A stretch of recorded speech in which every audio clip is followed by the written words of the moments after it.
Dalam kasus Budiari ini 99% Budiari kemungkinan besar pasti akan jadi tersangka. Jangan jadi parasit, jangan jadi benalu dong dalam kabinet gitu loh. Tidak bisa dipungkiri bahwa institusi negara yang paling tahu tentang judi online itu cuma dua.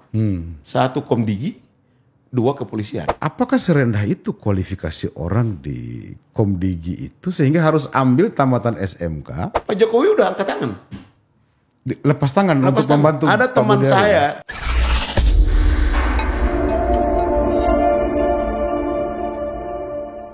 Sahabat Muda Indonesia, jumpa lagi dengan saya Ilham Rasul di podcast kesayangan kita, podcast Rumah Pemuda. Podcast kita tentu menjadi media untuk menyalurkan segala informasi-informasi terbaru. Insya Allah kita juga selalu menghadirkan senior yang selalu mengetahui hal-hal baru yang belum kita jangkau sama-sama. Hari ini, beberapa hari ini ramai sekali diperbincangkan soal keterlibatan mantan Menkom Info Pak Budi Ari terlibat dalam membackingi situs judi online. Jatahnya nggak main-main, 50% dari hasil 86 itu katanya masuk ke kementerian. Dan itu di fakta persidangan. Sudah ramai dibahas, bahkan entahkah kepanikan atau apa, Pak Menteri, Pak Budi Ari menyebut banyak pihak termasuk keterlibatan dari beberapa partai politik.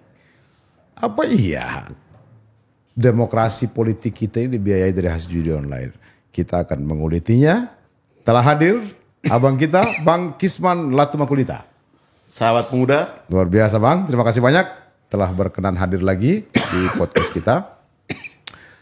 Bang, apa yang kamu bisa ceritakan tentang keterlibatan Budi Ari dari fakta persidangan dan reaksi Budi Ari yang sangat berlebihan menurut saya? Kalau sebagai wartawan, Siap. masalah Budi Ari masalah waktu saja. Masalah waktu saja untuk dia jadi tersangka nanti. Dugaan saya. Masalah waktu saja.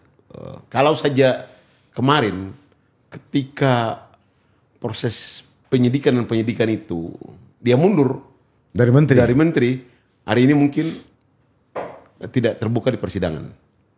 Tapi karena dia masih ngotot dengan jabatan menteri, hari ini suka dan tidak suka barang ini terbuka di persidangan. Dugaan saya dia jadi tersangka itu persoalan waktu saja. Hanya untuk ini saja. Nah, karena apa? Karena presiden sangat memberikan perhatian besar kepada persoalan judi online. Jadi presiden itu yang menjadi konsen dia di luar program Asta Cita dan makan bergizi sama Perumahan. sama rumah 3 juta unit. Itu satu, judi online. Bang. 2, narkoba. 3, ICOR, kebocoran. Yang direalisasikan dalam bentuk dalam bentuk inefisiensi anggaran APBN. Baru yang berikutnya penertiban yang berbau ilegal. Mafia lah Bang. Kemarin sudah Bang jelaskan Yang juga. keempat tambang. Termasuk ilegal tambang. Itu menjadi konsen dia karena inilah sumber kemiskinan bangsa. Sehingga itu menjadi kenapa judi online? Judi online itu menyeret uang yang besar. Dan melibatkan masyarakat kelas menengah ke bawah. Dan itu uang nilainya sampai ribuan triliun.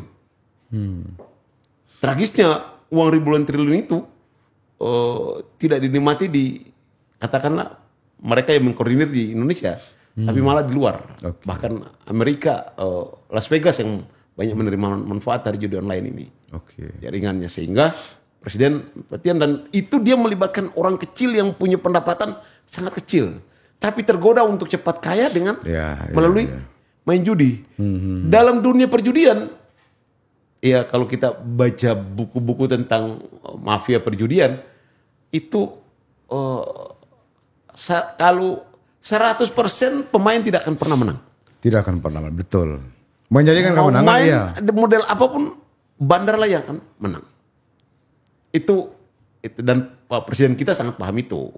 Sehingga dia bikin konsen yang besar terhadap 3, 4 atau 5 masalah itu. Bahwa judi online dia dia mau mengatasi kemiskinan masyarakat, tapi jangan uang yang diatasi masyarakat punya uang tapi larinya ke judi online. Untuk itu dia minta untuk ini disikat habis. Salah satunya konsen terhadap persoalan itu dengan memerintahkan aparat kepolisian untuk membasmi habis persoalan judi online. Walaupun tidak bisa dipungkiri bahwa institusi negara yang paling tahu tentang judi online itu cuma dua. Satu Komdigi, dua kepolisian. Iya. Komdigi di mana? Komdigi ini dulu Kementerian Kominfo itu yang saat dipimpin oleh Budiari sebelumnya Joni Plate itu gampang sekali, Dinda. Gampangnya di mana? Tutup aja email addressnya. Oke. Selesai. Email addressnya ditutup, itu selesai. Judi online. Oke. Tertutup.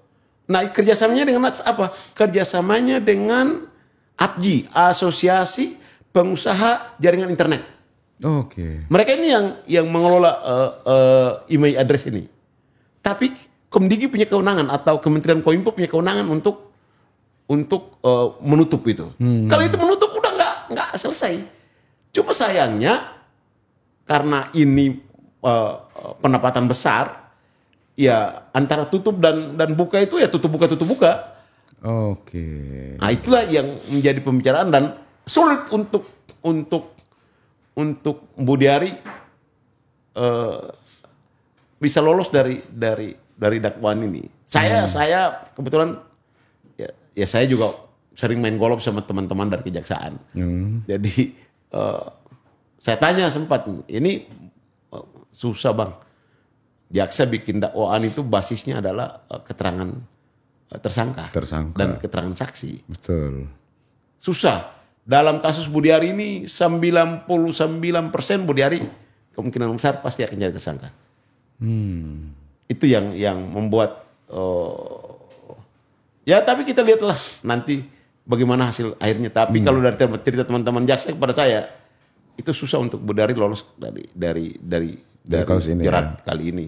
Dan kalau sudah dibawa di fakta persidangan, susah lagi untuk mundur ke belakang. Iya. Karena ini fakta persidangan itu produk hukum. Produk hukum, betul. Apalagi publik sudah tahu Udah, semua nih. beda dengan kalau kemarin dia mundur, ya kemungkinan bisa direkayasa untuk tidak menyeret dia pada saat Apa mau bilang Pak Presiden tahu kalau keterlibatan Pak Budiari? Udahlah Dinda, saya berkali-kali dimanapun dalam setiap diskusi dimanapun saya bilang yang namanya aparat pemerintah jangan terlintas sedikit pun di benak dia bahwa perilaku dia tidak diketahui oleh presiden, terutama menteri, dirjen, bintang 3, bintang 2 sampai bintang 1. Jangan pernah terlintas di benak untuk aneh-aneh karena ya presiden ini presiden intel terbaik. Intel strategis terbaik, intel terpul terbaik. Jadi Anda bayangkan, dialah yang menjadi otak dan inisiator di balik lahirnya Detasmen Gultor 88 punya Kopassus. Arsiteknya tuh Pak Prabowo. Dari barang yang tidak ada dibikin jadi ada. Ini orang dan informasinya tuh paripurna gitu loh. Sehingga kalau berpikir ya ini juga dari Rumah Pemuda kirim pesan kepada para menteri dan para pejabat eselon 1 dan 2, bintang 3. Jangan aneh-aneh deh dengan presiden kali inilah. Jadi pernyataan Pak Prabowo, semua menteri berbenah diri, jangan aneh-aneh, itu bukan omong kosong. Bukan omong kosong dan jangan pernah anggap itu sebagai omon-omon. Karena dia paham. Kalimatnya yang sering dia sindir apa? Terlalu lama jadi orang Indonesia. Itu dia kasih tahu bahwa sepak terjang kalian saya tahu. Iya. Apapun yang kalian lakukan saya tahu. Nah, cuma kadang-kadang cara dia untuk masuk ke sana itu ya penuh dengan halus, pelan, tapi pasti. Iya, termasuk tidak, kan bisa saja misalnya beliau punya prerogatif Bang. Misalnya kalau beliau tahu keterlibatan mantan menteri Budiari misalnya, kan bisa saja dia ganti langsung. Nah itulah pekuahnya tinggi. Harusnya Budiari bersikap seperti siapa? Bersikap seperti Yuliardi Batubara, bekas Mensos. bersikap seperti Bang Idrus Marham, bekas Mensos. Begitu masalah ini belum jadi tersangka itu, Bang Idrus Marham itu mundur belum jadi tersangka. Iya. Yuli Batubara karena OTT. Iya. Udah mundur supaya jangan jadi beban bagi beliau. Iya. Jangan jadi beban bagi Pak Prabowo, bahwa dalam rangka soliditas tim pemenangan apa segala macam beliau tampung iya. Tapi kalau tahu diri juga dong. Iya. Tahu diri juga, jangan jadi beban dong. Beliau ini udah selesai mengurus dirinya, sekarang urusannya pada rakyat. Jangan jadi parasit, jangan jadi benalu dong dalam kabinet gitu loh. Iya. Ya lewat kesempatan ini Budi Ari harusnya mundur. Kalau tuh kemarin dia nggak mundur, sekarang dia harus mundur supaya tidak menjadi beban bagi presiden. Gitu Karena loh, dan kabinet. posisi dia udah pasti jadi tersangka gitu ya Bang ya? Oh, kalau dari diskusi saya dengan teman-teman di kejaksaan hampir pastilah. Karena ini cuma tinggal menjadi fakta persidangan. Masuk dalam amar putusan, selesai dia. Begitu dakwaan ini masuk dalam amar putusan, setelah pemeriksaan saksi-saksi, selesai dia. Karena itu produk hukum. Amar putusan itu produk hukum. Jadi produk hukum itu undang-undang, amar putusan hakim itu juga. Makanya dalam kalau kita belajar pengantar ilmu hukum di semester 1, ya putusan hakim itu jurisprudensi. Iya. Adina masih ingat itu kan di semester 1 kan, di pengantar ilmu hukum. Ya putusan hakim itu produk hukum. Produk hukum, oke. Anda lihat kasus kasus EKTP, begitu satu merembet kemana karena masuk dalam amar putusan. Oke. Dan menurut Abang itu pasti masuk? Ya hampir kecil sekali kemungkinan untuk tidak masuk di amar putusan gitu ya Bang. Budi Ari lolos gitu. Karena keyakinan hakim hampir kuat. Karena selama dia itu upaya untuk menutup judi online ya maju mundur karena ya ada pendapatan di sana. Oke. Uang besar di sana yang beredar itulah. Sayangnya uang besar itu punya orang kecil. Oke. Gitu. Tadi Abang bilang omong kosong atau tidak ada peluang bagi Komdigi untuk mengatakan peredaran situs itu mereka tidak tahu. Tapi faktanya hari ini Bang, omset judi online itu menurut media-media yang berkembang dari 900 naik ke 1 triliun sekarang 1.000 triliun, sekarang naik lagi menjadi 1.200 triliun. Berarti kan kementerian hari ini pun tahu Bang. Apakah Abang melihat kementerian hari ini juga ada upaya untuk mengulur-ngulur seperti Abang bilang tadi, tutup buka tadi? Saya belum cermati lagi tapi kalau sebelum Bu Mutia ini ya kebetulan dia latar belakangnya wartawan ya. Iya. Tapi nggak berani lah. Dia kebetulan bekas ketua Komisi 1. Tahu betul karakter Pak Prabowo. Nggak berani main-main lah. Tapi kan harusnya turun Bang. Omset ini. Sekarang pindah. Pindah tadinya di dalam negeri pengendalinya. Sekarang pindah. Ini wilayah udara kok. Itu yang saya bilang. Jadi makin canggih, apa mau bilang makin canggih nih dari pelaku judi online. Makin canggih. Bisa pindah di Malaysia, bisa pindah di mana-mana. Dan kalau dulu di zaman Pak Budi Ari itu transaksi terbesar itu bukan dari Jakarta. Bukan dari Jakarta. Dari Papua. Orang-orang dari daerah ya Bang? Iya, tapi sistemnya dikendalikan dari sana. Iya. Mungkin orang Jakarta, tapi putarnya melalui Papua. Oke. Mereka berbagi diri lah kira-kira. Sulawesi Selatan tuh kabupaten apa gitu yang paling tinggi gitu? Sidrap. Iya, paling tinggi. Saya pernah dengar juga itu. Jadi, ya saya kebetulan bergaul dengan teman-teman di jaringan APJI tuh, Asosiasi Jaringan Pengusaha Jasa Internet Indonesia itu. Iya. APJI. Jadi saya banyak tahu dari mereka lah bahwa ini tapi di era sejak Pak Prabowo ini, karena Pak Prabowo di awal pemerintahannya sudah disclosure bahwa dia akan perang melawan judi online, makanya saya tidak lihat kemungkinan itu terjadi di eranya Bung Mutia pada saat hari ini Kementerian Kominfo. Jadi tentu kita berharap berubah lah Bang ya dari kementerian baru ini. Sepertinya gampang aja itu bahwa IP address-nya ditutup selesai. Cuma tentu petugas yang menangani penutupan itu apakah dia bermain-main seperti yang terjadi di eranya Pak Budi Ari atau tidak gitu loh. Nah, gitu. Ada yang menarik dari fakta persidangan Pak Budi Ari itu Bang. Ada salah satu orang yang tersangka, saya lupa namanya. Ternyata dia bukan pegawai organik di Kemenkominfo. Yes. Tetapi orang yang direkrut. Konon tidak lolos seleksi karena tamatan SMK Bang. Iya. Bukan sarjana. Tapi dia punya kelebihan untuk mengidentifikasi para situs itu. Apakah serendah itu kualifikasi orang di Komdigi itu sehingga harus ambil tamatan SMK?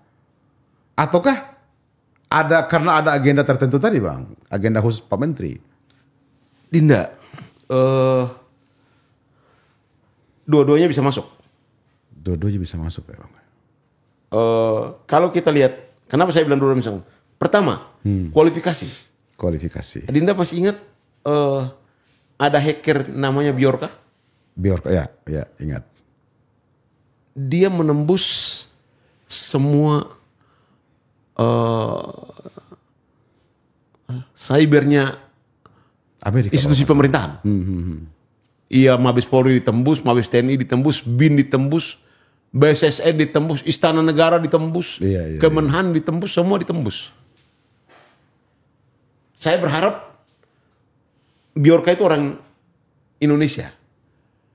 Sehingga cukup dia kasih pembelajaran bagi para pengelola IT kita dan sumber daya kita bahwa karena kalau Bjorka itu bukan orang Indonesia dan punya niat tidak baik, wah betapa rapuhnya pertahanan kita ini di bidang cyber gitu loh. Ya itu kan harusnya tamparan keras Bang. Iya makanya tuh Dinda, saya berharap Bjorka ini dia cuma sekedar memberikan pembelajaran kepada institusi negara bahwa dengan anggaran triliunan rupiah yang kalian pakai untuk membeli peralatan ini semua nggak benar. Kalian juga mengelolanya tidak benar. Iya. Saya berharapnya seperti itu. Mudah-mudahan yang namanya Bjorka tuh orang Indonesia masih punya nasionalisme. Karena dia hampir semua ini. Hampir institusi negara penting termasuk Seknek juga ditembus sama dia. BIN ditembus sama dia. Mabes TNI ditembus sama dia. Mabes Polri ditembus sama dia. BSSN ditembus sama dia. Nah artinya saya jangan-jangan anak ini katakanlah hacker ini punya niat baik. Dia kasih pembelajaran. Apa jadinya kalau Bjorka ini bukan orang Indonesia atau orang dan tidak punya nasionalisme? Atau ada orang yang punya agenda merusak Indonesia. Bahaya gitu loh. Iya. Bahaya begitu. Saya sih sampai hari ini masih cari tahu sih sebagai wartawan ya. Siapa itu Bjorka gitu loh. Mudah-mudahan satu waktu saya ketemu dengan dia lah. Untuk saya akui dia. Tapi sepanjang pengamatan saya sejak dia tembus termasuk pusat data nasional yang sempat imigrasi apa segala macam kacau balau di bandara itu. Ya, so mudah-mudahan saja satu waktu saya bisa diskusi sama dia sehingga saya mau tanya betapa ini. Tapi harapan saya itulah. Nah itu yang pertama.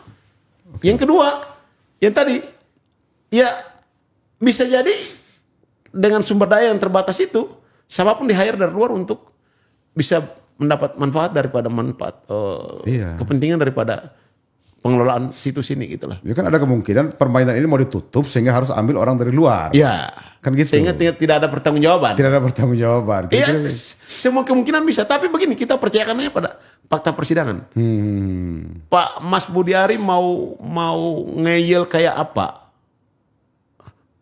Mau cari pelampung kayak kapal kalau karam mau pecah di tengah laut, itu apa saja yang didapat itu dipegang itulah. Nah itulah yang terjadi pada Budi Ari hari ini gitu loh.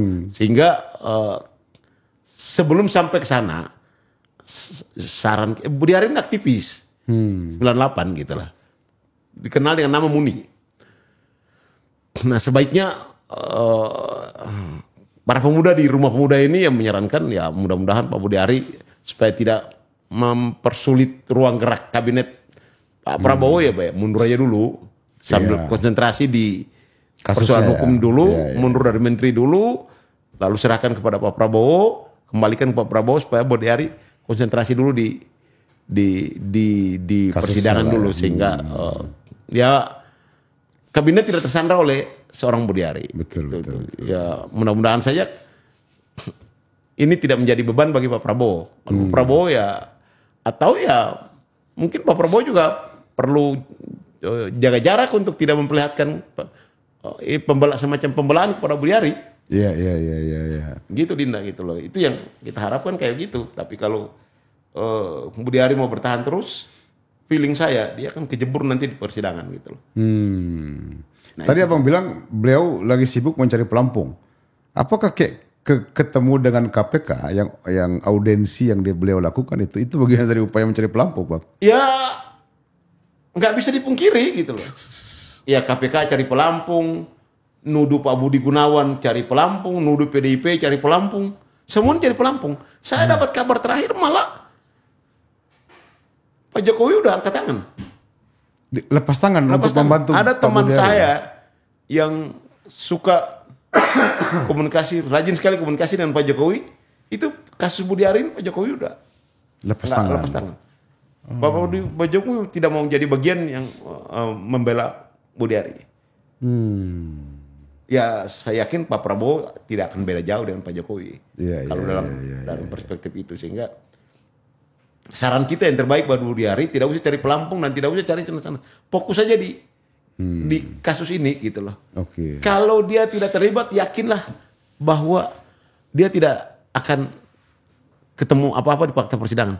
Tapi kalau dia terlibat, ya mau ngomong kayak apapun, kan pelaku kriminal itu kapan sih menyatakan dia tidak bersalah? Iya. Semua pelaku kriminal yang dibawa ke persidangan atau dibawa ke penyidikan atau dibawa ke penuntutan itu tidak pernah mau mengaku salah. Iya. Nanti fakta persidangan yang memaksa mereka harus mengaku kan gitu, Bang. Tidak mengaku salah. Dan apa yang dilakukan oleh Budi Ari hari ini sebagai benteng upaya penyelamatan pribadi ya wajar-wajar aja. Iya. Cuma kan kelihatan norak. Karena kayak kapal pecah.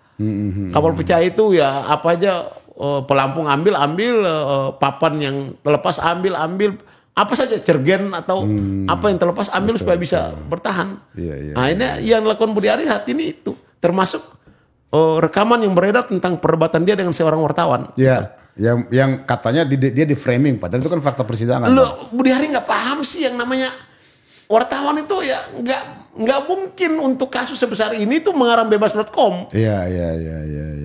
Karena itu juga berisiko buat dia. Betul. Pasti itu loh.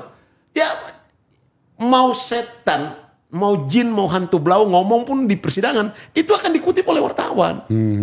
Karena itu news, karena itu value. Iya betul. Wartawan bodoh aja yang tidak mau ambil fakta persidangan sebagai angle untuk mengangkat judul berita gitu loh. Ini nggak ada kaitan apa-apa. Tidak ada urusan ini antara framing dan fakta persidangan. Ya kalau bisa Budi Ari larang tuh sidang jangan sebut nama dia. Baru bisa. Selama sidang nama dia masih muncul di persidangan, ya nggak bisa. Wartawan kalau menyembunyikan ini, wartawan kena pidana karena menyembunyikan informasi publik. Iya. Itu yang tidak dipahami oleh Budi Ari. Betul. Budi harus pahami itu bahwa saya wartawan kebetulan. Ya, wartawan tidak boleh menutup informasi publik karena publik berhak dapat informasi itu. Apalagi sudah masuk di fakta persidangan. Jadi salah. Budi Ari seperti itu salah gitu loh. Iya. Udahlah Budi Ari jangan panik. Yang paling baik konsentrasikan dirinya. Apa lakukan? Mundur dari jabatan sebagai Menteri Koperasi. Oke. Ini saran sebagai sesama aktivis lah. Mundur dari jabatan Menteri Koperasi, fokus di masalah hukum. Ya mudah-mudahan nanti ya dia tidak jadi tersangka. Energi dia supaya jangan menyandra pemerintah gitu loh. Dan itu jauh lebih baik, Bang. Kalau dia tidak terbukti, lalu dia mundur itu luar biasa. Dia belajar dari senior aktivis Idrus Marham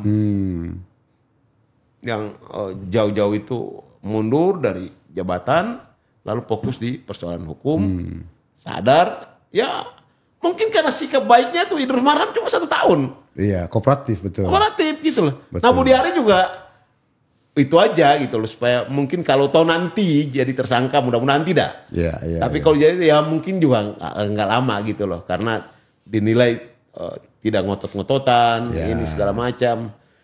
Udah salah tapi mengotot juga, itu bisa jadi beban nanti di persidangan. Mudah-mudahan tidak. Malah makin berat. Makin berat dia nanti. Makin berat, Ini Budi Ari ini kebetulan ini aktivis gitu loh. Iya. Ya di kalangan aktivis lebih kenal dia dengan Muni lah dia.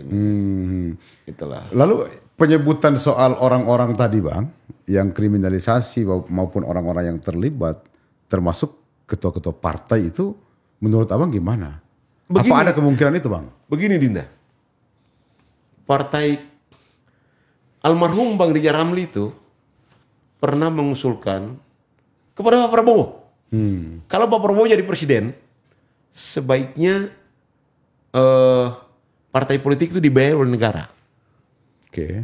Ya perhitungan Bang Rijal Ramli ketika itu 20-30 triliun kecil lah untuk menyelamatkan sumber daya manusia. Kalau partai politiknya masih model ini terus, masih mencari uang terus untuk membiayai partai politiknya, maka satu, bakal disandra oleh uang-uang yang tidak jelas, termasuk uang kotor, BLBI dan lain sebagainya, hasil korupsi yang sebagainya. Yang kedua, distribusi sumber daya manusianya itu berbasis apa yang bawa uang. Dan itu kerasa Bang. Jadi aktivis-aktivis hebat itu nggak bakal dapat tempat di partai politik. Betul. Tapi kalau itu dibiayai, misalnya ini satu partai 1 triliun, maka karena itu uang pajak rakyat, semua punya hak yang sama. Ayo adu argumentasi. Ayo adu publik. Ayo adu survei. Jadi mereka nggak siapa kuat gitu loh. Mereka nggak ada beban keuangan. Bebannya adalah memikirkan rakyat, itu aja. Mantan ketua DPR dan ketua MPR, Bambang Susatyo, biasa disebut dengan Bamsud, itu pernah ngomong 1 triliun udah cukup untuk kuasai partai politik, ketua umum partai politik. Nah kalau uang judi yang beredar hari ini 1.200 triliun, kecil amat Dinda. Inilah awal bencana bagi partai politik kita. Saya pribadi sebagai kader pendiri Partai Nasdem, saya agak sedikit salut mengapresiasi sikap Ketua Umum Partai Nasdem Bang Surya Paloh yang secara politik ikut serta dalam koalisi pemerintah Partai Prabowo, Kimples, tapi tidak mau ambil jabatan menteri. Iya, tahu diri lah kasarnya. Mungkin juga karena 2 kader Nasdem terjerat kasus korupsi kemarin, Bang Syahrul Yassin Limpo sama Joni Plate, sehingga 5 tahun ini dia mau koordinasi untuk tidak ada dalam khawatir nanti malah hal yang sama terulang lagi. Tupai hanya jatuh untuk hal yang sama kan bodoh gitu loh. Nah ini yang dilakukan oleh Bang Surya Paloh. Tapi problem yang melanda partai politik kita, selama partai politiknya tidak dibiayai oleh negara, maka hal seperti ini itu hal yang biasa di dunia politik kita. Beda dengan di Amerika atau beda dengan semua terdaftar melalui akun publik. Dia terima resapa itu tercatat. Nah di kita ini tidak, sehingga ketua partai politik ya kadang-kadang bahasa kecilnya ya mengijonkan partai itu hal yang wajar kepada nah ini sayang untuk kita sedang menuju kepada penguatan bangsa seperti ini, partai politik disandra oleh hal seperti itu. Bahkan sekarang Bang lagi ramai itu P3 katanya kerabat dekat dari orang terkaya di Kalsel yang mau ambil tuh. Saya kesini saya dengar dalam perjalanan menuju ke sini di mobil sambil saya dengar bocor halus Tempo. Ya. Tentang kemungkinan Menteri Pertanian Amran Sulaiman maju sebagai calon ketua umum P3 dan kemungkinan besar di backup oleh Haji Hisam, salah satu konglomerat batubara di Kalimantan. Udah multi, bukan konglomerat batubara aja. Bukan batubara udah aja. Nikel, udah gula, udah Food estate juga sekarang food di Papua estate kan. di Papua apa segala macam. Nah, salah satu konglomerat republik lah bagi.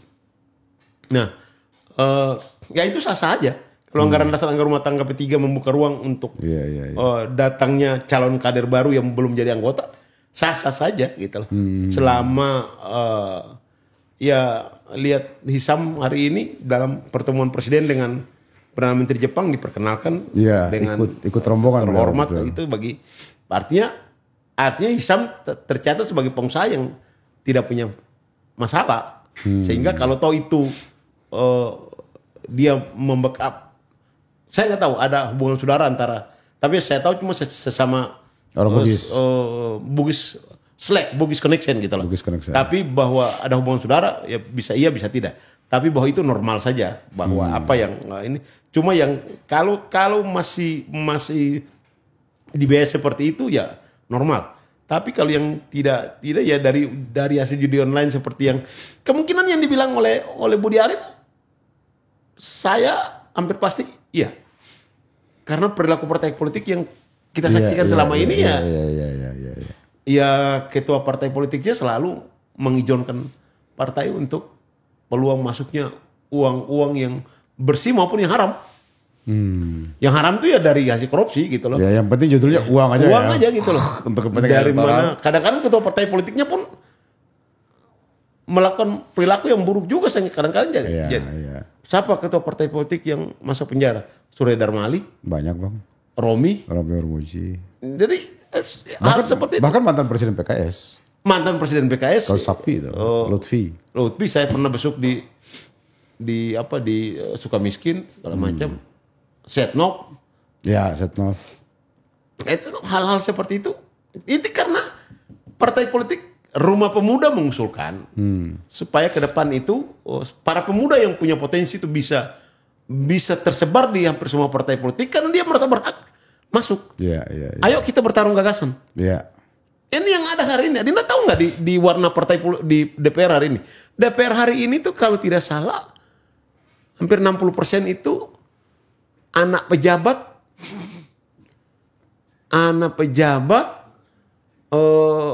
artis, pokoknya yang basic aktivis bicara politiknya itu tidak ada. Anak orang kaya. 60% lebih itu di DPR itu anak orang kaya. Sedikit sekali yang berlatar belakang politik itu hampir kurang dari 10%, 20% kurang. Kurang dari 20%. Sorry. Ya kalau begitu cerminannya kan potretnya begitu, kita bisa lihat hasil produk yang mereka lahirkan. Nanti kita lihat di produk perundang-undangan kayak apa, kemampuan mereka untuk sensitif terhadap persoalan pengawasan anggaran seperti apa. Nah, itu bakal terlihat gitu loh. Itu kan yang saya sayangkan.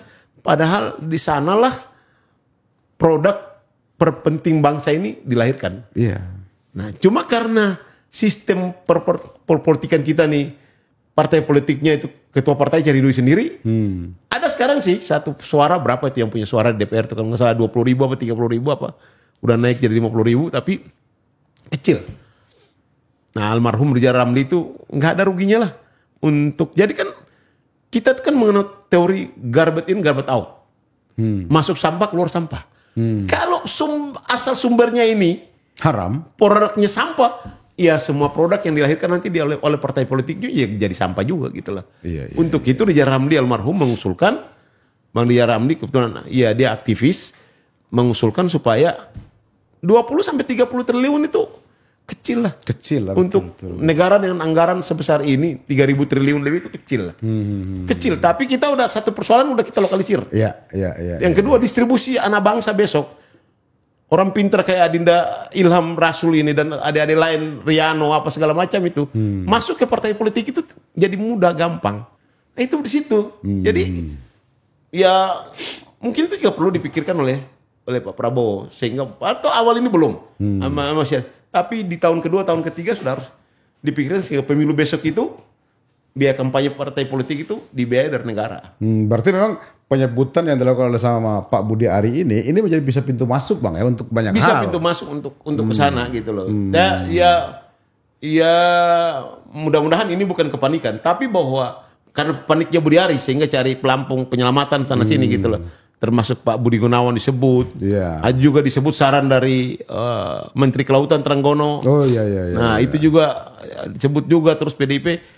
Tapi bahwa perilaku partai politik kita selama ini dengan sejumlah ketua umum partai politik masuk penjara, sekjen partai politik masuk penjara, ya harus kita akui bahwa sistem pembiayaan partai politik kita masih perlu menjadi kajian yang menarik untuk tidak boleh kayak begini terus, harus dibiayai oleh negara. Itu yang jadi persoalan. Dan apa yang disampaikan Budi Ari itu berpotensi benar gitu ya Bang ya? Ya supaya sumber daya manusia yang datang ke DPR juga tidak elek gitu loh. Betul. Tidak kaleng-kaleng, tidak odong-odong, tidak beleng-beleng lah kata Ustadz Dasar Latif. Jangan yang datang ke sana, apa yang mau dibicarakan di sana dia nggak tahu. Ada anggota DPR Dinda, saking takutnya rapat dengan menteri, anggota DPR, dia telepon kepada keluarganya.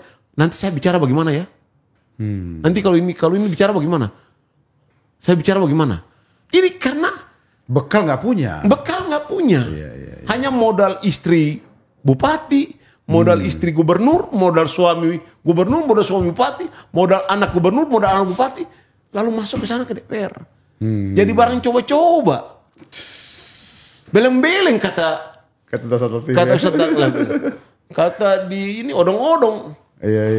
Jangan begitu dong. Persoalan bangsa ini kita usah. Ini yang harus menjadi perhatian kita gitu loh. Sehingga kalau itu jalan, maka fungsi pengawasan dari DPR tuh efektif. Tapi kalau ada, bayangkan Dinda lihat 10 tahun Pak Jokowi menjabat, DPR praktis lumpuh. Saya pernah buat tulisan ketika DPR menjadi kantor cabang presiden. Saya pernah nulis itu. Karena DPR tuh lebih parah jadi DPR di era Pak Jokowi itu lebih parah dari DPR di eranya Pak Harto. Cuma stempel pembenaran aja. Di era Pak Harto yang ada praksi ABRI dan TNI, kita masih ketemukan macan DPR dari praksi ABRI yang namanya Brigjen Rukmini, Maijen Samsudin, sampai kasus Pol ABRI, Rustandi, sampai kasus Pol ABRI yang namanya Arsudin Hartas sebagai ketua ininya untuk atur anggota DPR itu kewalahan. Ngatur ini anggota praksi ABRI-nya yang paling galak. Iya. Padahal mereka adalah orang yang harusnya tidak banyak bicara gitu ya, Bang. Tapi isi kepala punya, Dinda. Iya. Apa yang dipikirkan kepada bangsa ini punya. Bukan barang yang muncul. Rukmini itu brigjen polisi. Kalau nggak salah polisi itu brigjen Rukmini. Terakhir anggota Komnas HAM kalau nggak salah itu. Samsudin juga itu. Itu jago-jago. Golkar punya macan namanya Tajudin Nur Said. Terus ada lagi yang namanya Mubakar Muang. Ada lagi yang namanya Bambang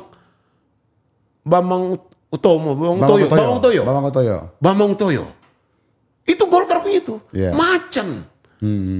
Karena berangkat dari kaderisasi yang baik dan isi kepala yang baik. Reformasi ini yang punya duit yang masuk ke DPR.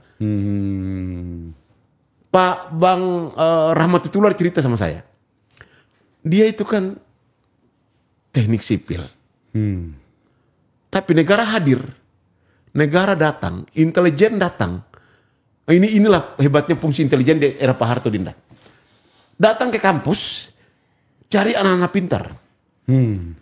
Yang bagus integritasnya. Dijoblosin ke politik di Golkar. Lahirlah sekjen Golkar termuda dalam sejarah yang namanya Sarwono Kusumatmaja. Berapa Sarwono Kusumatmaja menjadi sekjen Golkar? 42 tahun. Kalau nggak 42, 38. Oke, Bang. Rahmat Tular yang 40 di bawah 50 juga. Jadi intelijen ketika itu, baik itu Pak Ali, Pak Amir Murtono. Kan Bang Akbar mengakui bahwa mentor politiknya Pak Amir Murtomo, tokoh intelijen. Siapa lagi waktu itu ya? Haris Suhud. datang ke kampus untuk intelijen itu datang ke kampus untuk cari kader bangsa. Kepentingannya kepentingan bangsa gitu Bang ya. Itulah. Datang ke kampus, temulah yang namanya Didi Taryadi, ketemulah yang namanya Cahyo Kumolo, ketemulah yang namanya Akbar Tanjung, ketemulah yang namanya Aulia Rahman, ketemulah yang namanya Freddy Latumahina, ketemunya yang namanya Sarwono Kusumatmaja, ketemulah yang namanya Rahmat Witular. Ini kader bangsa yang dicari oleh intelijen. Oke. Intelijen masuk ke kampus untuk cari. Sebelumnya itu ketemulah yang namanya Abdul Ghafur. Ya. Sebelum itu ketemulah yang namanya Kosmas Batubara. Mar'i Muhammad. Walaupun mereka lahir karena peristiwa 65. Iya. Tapi peran intelijen untuk mengawal mereka ini sebagai kader bangsa. Begitulah negara hadir untuk menyiapkan kader bangsa. Siapa lagi? Bang Rijal Ramli. Keluar dari penjara, Bang Cil. Sama Pak Harto dicari jalan untuk ambil kuliah di luar negeri. Iya. Jadi negara hadir menyiapkan calon pemimpin bangsa. Kita berharap Pak Presiden juga, Pak Prabowo pasti akan berpikir ke arah sana gitu. Dan memang langkah itu diperlukan Bang di tengah kondisi partai politik kita hari ini yang kita sangat ragukan soal seleksi kepemimpinannya. Udahlah, seleksi kepemimpinan di era reformasi ini gagal. Nah, lewat kesempatan ini yang model-model Budi Ari itu mudah-mudahan Pak Prabowo perlu cepat melakukan reshuffle kabinet. Supaya yang muncul, kemarin saya hadir di Sarasehan 27 tahun reformasi. Oh, ya. Ya, yang muncul dari sana adalah harapan agar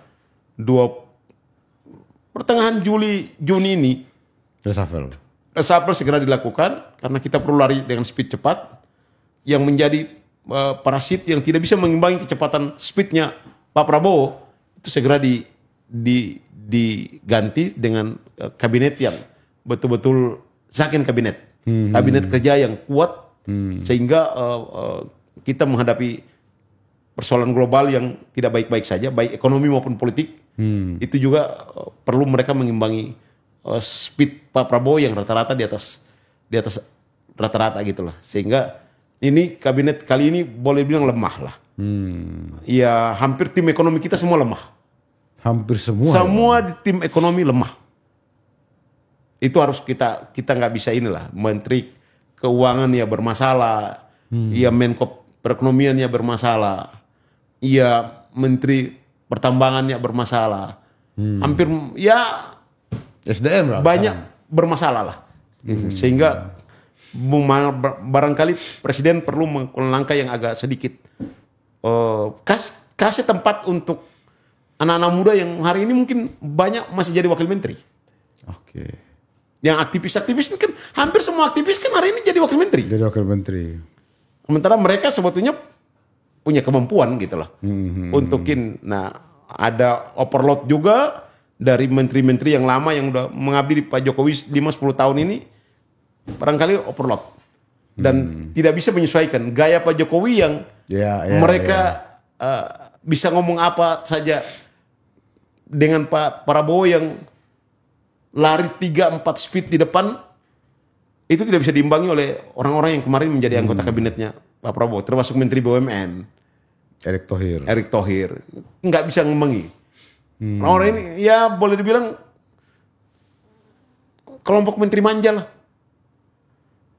Manja karena nggak pernah berpikir yang inovatif gitu ya. Out of the box. Iya. Beda dengan Presiden Prabowo. Apapun yang lu lakukan, value-nya adalah mengatasi penderitaan rakyat. Lah kita lihat kemarin menteri-menteri ini lebih banyak bekerja untuk oligarki daripada untuk rakyat. Gitu Bang ya. Ini dua beda nih.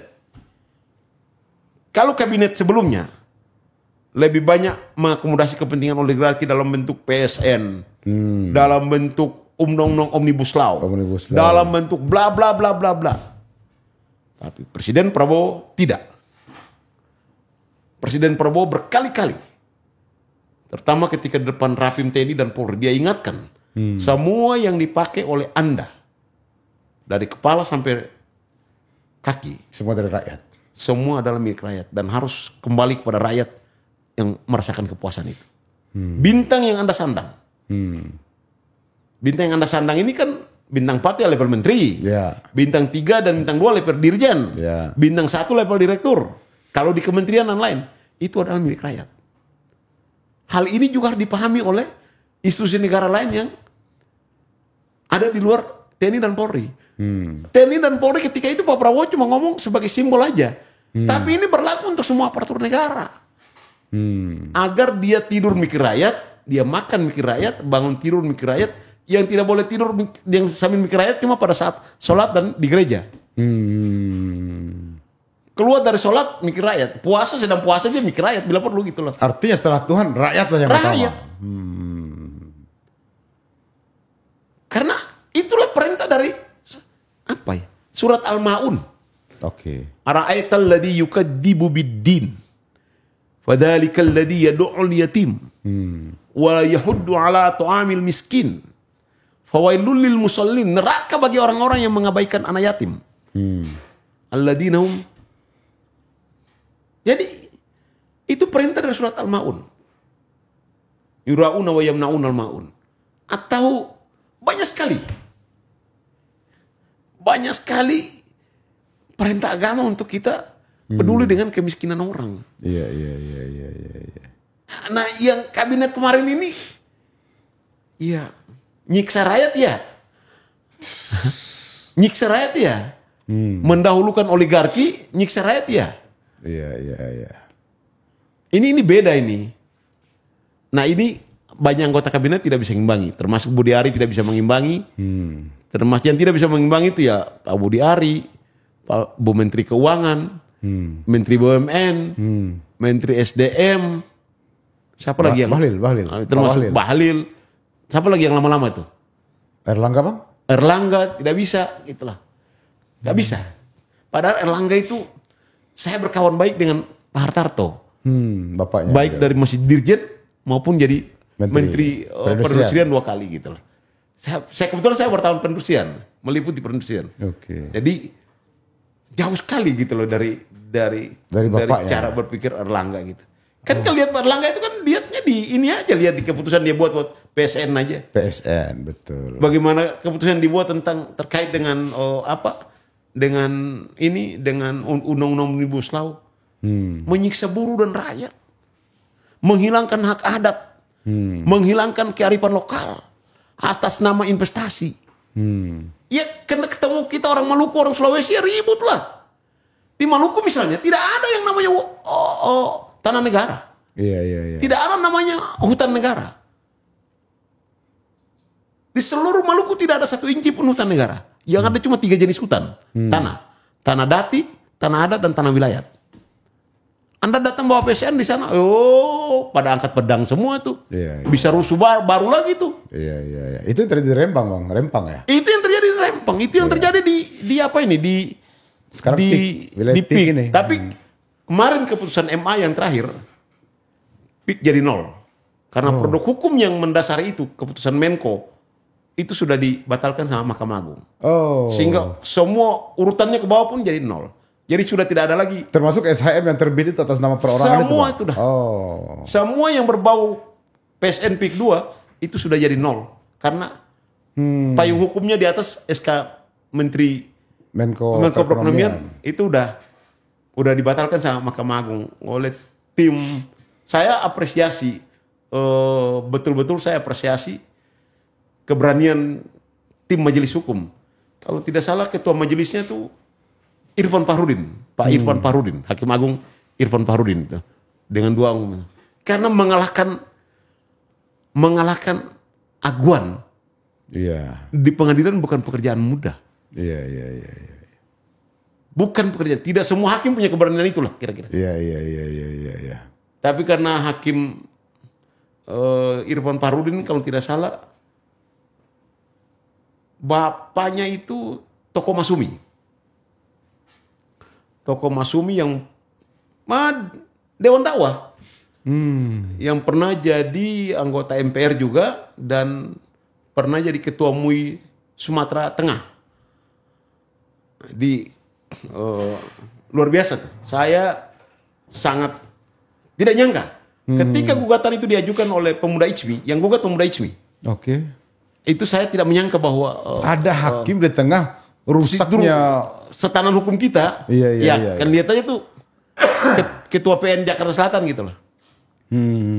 Saya yakin upaya untuk melobi majelis hakim juga tidak sedikit. Tidak sedikit. Termasuk mungkin juga pimpinan Mahkamah Agung. Tapi putusannya, jadi payung hukum itu adalah payung hukum PIK 2, PSN PIK 2 itu adalah keputusan Menko. keputusan Menko ini digugurkan. Oke. Karena bertentangan dengan produk hukum di atasnya, undang-undang. Berarti yang udah ijon-ijon dulu Udah. ini habis Udah semua nol nih. semua tuh. PIK jadi nol tuh. Iya. Luar biasa. Bisa balik kan. Nah, itulah. Nah, dalam ini terlihat bahwa Mahkamah Agung mencoba mengembalikan kepercayaan publik. Iya. Betul. Nah, dalam kasus Budi Ari mudah-mudahan saja hakim di tingkat bawah juga bersikap adil, fair. Iya. Kalau Budi Ari salah bilang salah. Tapi kalau tidak ya bilang tidak. Betul. Jangan dipaksa-paksa. Walaupun dalam diskusi saya dengan teman-teman dari kalangan jaksa sangat yakin bahwa itu bakal bunyi di dalam amar putusan nanti gitu loh. Karena itu nggak bisa dihindari gitu. Itu yang kita berharap ya ke depan para pejabat negara ini bekerja untuk rakyat gitu loh. Bekerja untuk rakyat dan ya kesampingan dulu lah. Lihat presiden ini udah nggak pikirkan dirinya lagi. Iya. Kalau saya lacak dari teman-teman yang ada di sekeliling presiden, hampir tidak ada waktu untuk memikirkan dirinya. Karena dia cuma mau meninggalkan legacy untuk bangsa ini. Dan kita bangga, Bang. Kenapa saya bilang kita harus bangga? Karena beberapa yang viral belakangan ini dilayani begitu luar biasa oleh Perdana Menteri Thailand. Sosok yang sangat karismatik begini, ini kebanggaan tentu buat rakyat Indonesia. Buat kita semua lah. Iya. Itu luar biasa. Kan saya udah bilang, Dinda. Ini tokoh yang sangat disegani di kawasan. Iya, Abang pernah bilang calon preman ASEAN ya, Pak Prabowo gitu ya. Preman Asia. Preman Asia ya, Bang ya. Preman Asia gitu.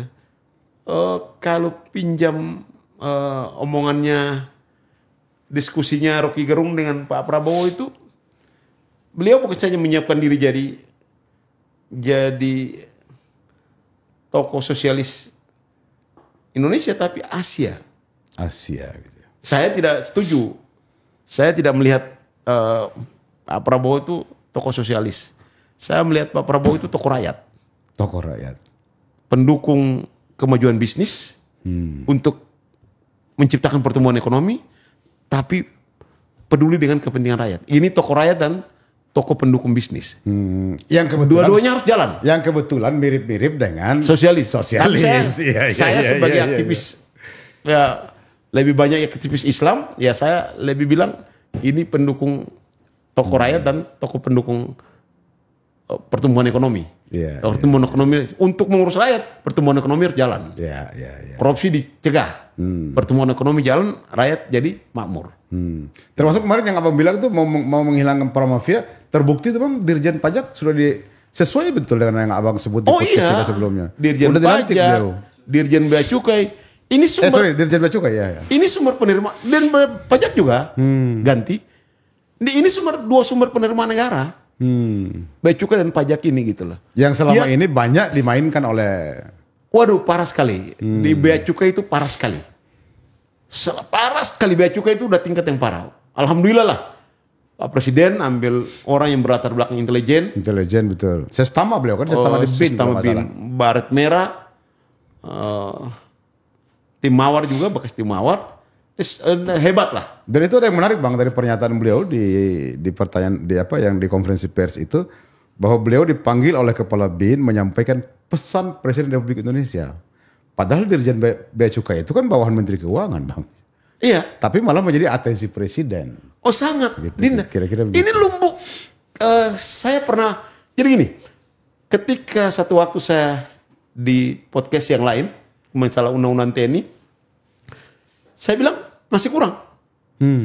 Yang perlu TNI aktif masuk itu satu, lalu lintas barang. Lalu lintas barang Bea Cukai. Itu harus TNI aktif. Itu mafianya gila. Bahkan mafianya itu melibatkan institusi penegak hukum dan institusi bersenjata. Oke. Jadi bea cukai kalau tidak mau bekerja sama dengan ini, keluar dari lingkaran bea cukai itu, diambil di luar. Nah ini jadi sindikat, kerjasama. Oke. Ini lama. Inilah bagian dari biaya tinggi produk yang terjual di kita. Bagaimana kalau itu terkait dengan barang produksi yang harus menjadi sumber bahan baku untuk komponen produksi di pabrik. Satuan yang dijual ke kita jadi mahal. Mahal. Harga barang pasti Harga jadi melambung mahal. tinggi. Ini. Dan ini berlangsung lama. Bahkan sebelum Pak Jokowi. Akibatnya demorit tinggi. Biaya tinggi terjadi gitu loh. Oke. Presiden pangkas ini. Karena ini sumber lalu lintas ekspor barang nih. Barang masuk dan keluar. Betul. Begitu juga pun imigrasi. Iya, lalu seorang tuh. Harus itu lalu lintas orang. Harus ke depan harus dipimpin oleh minimal kalau tidak tentara aktif, tentara pensiunan. Kenapa harus tentara, Bang? Kemampuan dia itu beda. Apakah orang mau bilang polisi tidak punya kemampuan yang sama dengan TNI? Ya belakangan ini kita tahulah wajah polisi itu agak kurang bagus lah di era Pak Sigit itu sehingga promosi pun jadi hal yang didiskusikan di internal. Kalau mantan Wakapolri,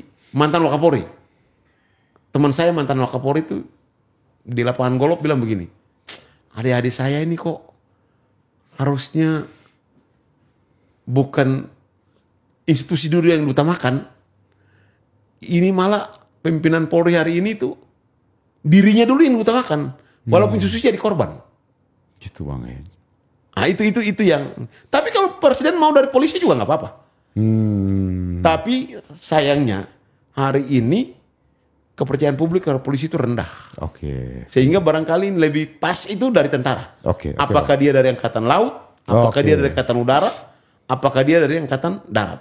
Yang penting basisnya intelijen. Basisnya orang-orang yang punya kemampuan intelijen tentara. Oke. Karena ini, jadi tentara itu begini Dinda. Tentara itu seburuk-buruk dia tidak akan mengorbankan negara untuk kepentingan pribadinya. Oke. Nah kita lihat bagaimana di polisi. Ada orang kayak model Teddy Minahasa. Iya, betul. Ada orang model Sambo.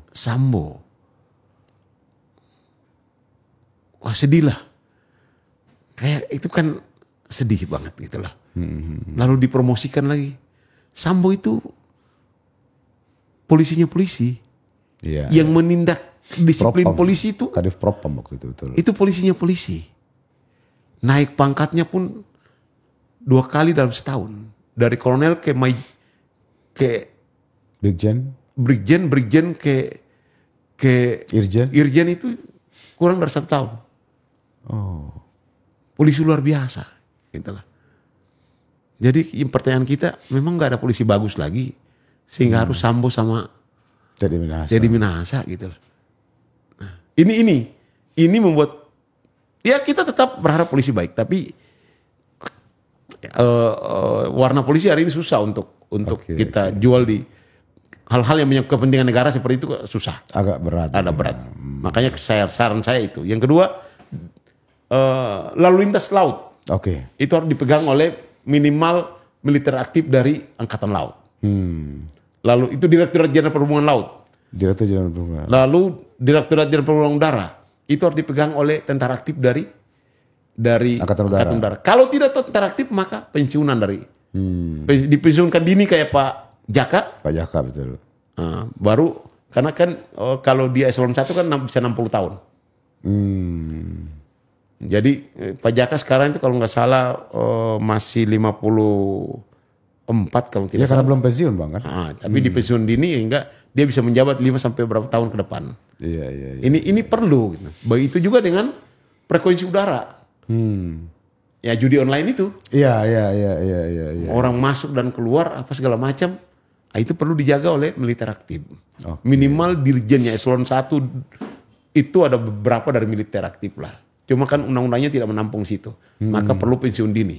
Namanya penugasan. Pak Jaka ini pasti tidak mau. Karena dia letting 92. Dia masih berpikir karir kan Bang? Karir masih punya peluang jadi bintang 4 lah. Iya. Kalau kepala BIN kan bisa bintang 4. Dia sestama BIN. Iya dia sestama betul. Atau masih perlu ada peluang. Tapi karena penugasan dari negara ya dia harus pensiun dini. Tentara itu ya jangankan cuma pensiun dini, mati juga boleh kok untuk negara. Untuk negara. Apalagi cuma pensiun dini. Nah itulah yang saya bilang ke depan institusi-institusi ini perlu dijaga lagi oleh TNI aktif supaya kita bahkan kalau bisa Dinda, jaksa agungnya dari tentara.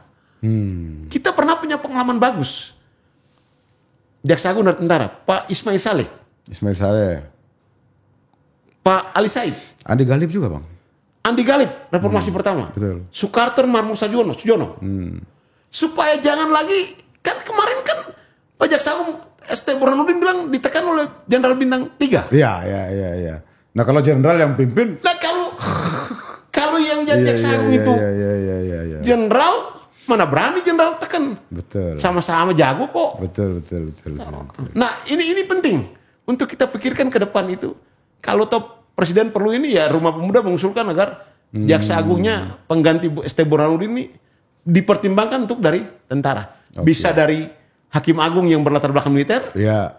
Atau bisa ini atau sarjana hukum, tentara yang berlatar belakang dokter hukum. Iya. Sehingga bisa satu frekuensi dengan presiden. Speed cepat. Kalau saja hari ini Jaksa Agungnya itu adalah berlatar belakang militer, saya kira presiden tidak perlu keluarkan Perpres untuk kerahkan penjagaan. Betul. Sebesar-besar kayak begitu. Betul.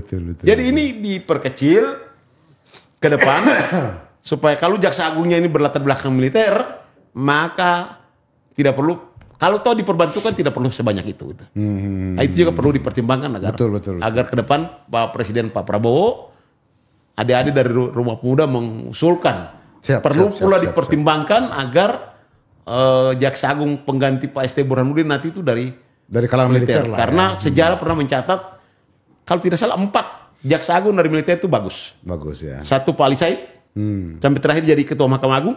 Ya. Pak Ismail Saleh terakhir Menteri Kehakiman. Pak Soekarno Marmo Sujono dari Angkatan Laut. Sarjana hukum beliau. Terus Pak Andi Muhammad Galib. Andi Galib, betul. Ini sukses. Sementara kita lihat terakhir 4 Jaksa Agung terakhir, Pak Hendarman Supanji, terus Pak Basri Arif, Pak Prasetyo, sipil semua tuh Bang. Terakhir Pak, jadi tidak ditakuti oleh bintang, apakah bintang polisi atau bintang tentara. Iya. Ego itu tetap ada. Ya? Nah, untuk menyamakan frekuensi dengan presiden yang berlatar belakang militer, perlu dipertimbangkan agar Jaksa Agung berikutnya juga dari kalangan militer. Oke. Terima kasih banyak Bang Kisman. Iya. Tidak terasa waktu udah lebih dari 1 jam. Abang juga sudah waktunya buka puasa. Sahabat Muda Indonesia, ya tadi banyak sekali hal-hal yang masukan yang luar biasa dari Bang Kisman. Insya Allah hal-hal baru nanti kita akan undang lagi beliau. Assalamualaikum warahmatullahi wabarakatuh. Waalaikumsalam warahmatullahi wabarakatuh.